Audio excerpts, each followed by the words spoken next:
Hey guys, welcome back to another clip of Schach-manuel-lernen.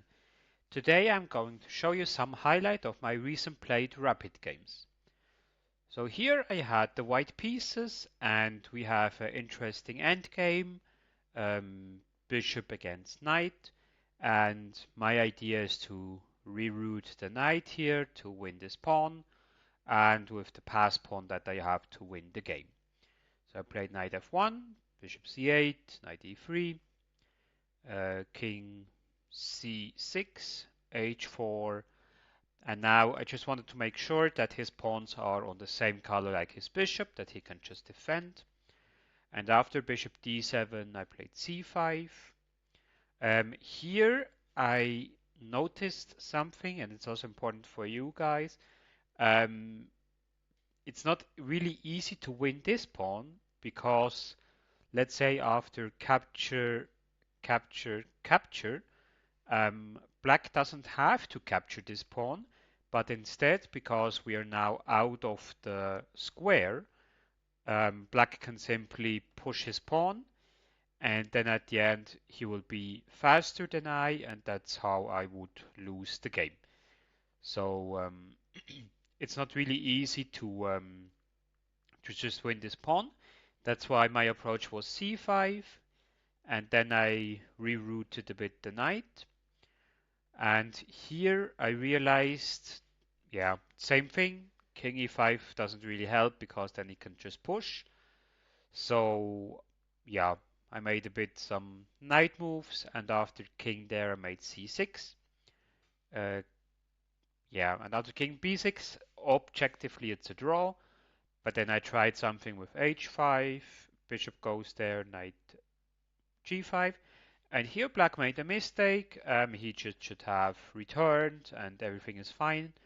But after this I have suddenly this fork, which will win me a pawn. And after a couple of moves later we have this endgame. And theoretically it's draw if black does it correctly. But yeah, after 60 moves we were already a bit short on time. And then we played a bit moves. Here he made a nice trick, like here he played bishop g6, which is really strong move. If I capture, he will capture, and then it's a draw because of insufficient material. But I gave a check, and then I pushed my pawn, and that kept the game alive. And then at the end he blundered here the knight fork. That's how I won the game at the end. Then the second game that I have was also really interesting with the black pieces. Was after a Sicilian opening where I won a pawn.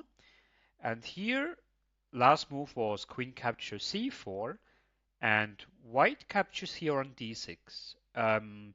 The approach is tactical nature, so the idea is if I capture with bishop, capturing, and I capture here, I won a rook, but it doesn't help that much because I will be checkmate. Same thing if I would just capture here, would be checkmate immediately, so we need to be careful. But here I calculated correctly that I can capture with bishop. He captures, then I can capture on e4. And of course now he can capture here. But now I capture on f3 with check. He recaptures, and after king capturing he doesn't really have a strong check. And I just remain with two extra pawns. And my threat is to trade into a one rook endgame. And after king f2, it's also what appeared, and then I won the rook endgame quite easily. The third game, that was also a wild one, of course. Here, the last move from black was knight check. We can't capture because of this check here. So we have two options, going to h1 or to g1. To h1 would be not the best move because after capturing, capture and recapture, at the end black can simply capture here, and it's quite unpleasant because the king is stucking on g1 and h1. So then he can capture here. And after this, maybe he can try a winning approach either with this one, or in worst case, black can just repeat moves. But here material is equal, and black for sure has the pressure on his side. That's why it was really important that I played king g1, then f2 check followed, and now it was important that, again, the chance is 50-50, that I played to h1, because in a blitz game or in a rapid game, you normally think like, yeah, I need to um, protect this pawn here.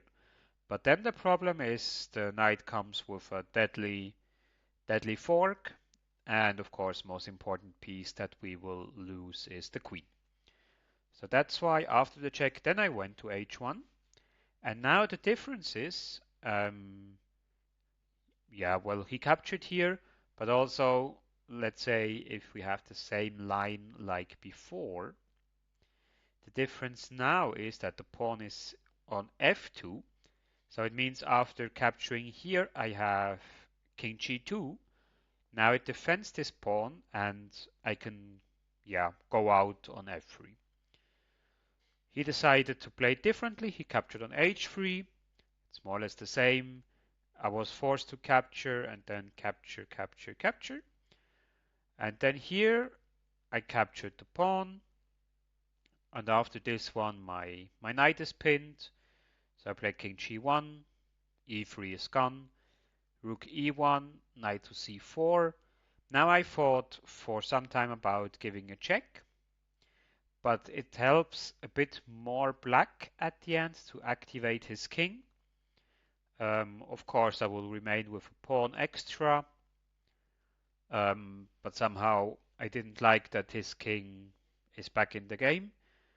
That's the reason why after knight c4 I played b3 immediately. And after knight to d6, which protects the e8 square, I went to d7 to cut off the king from the game. I thought it's more important. And after rook f3 I played rook d7, knight f5, g4, and this would have been a really interesting endgame. I guess it would be winning for me because I have an extra pawn and I can capture it and then march with the king. But yeah, here he lost on time, and that's why it was won immediately. And yeah, it was really interesting games, and with these highlights and also about which aspects you always should take care about. I wish you a wonderful weekend, stay healthy, and enjoy your own chess games.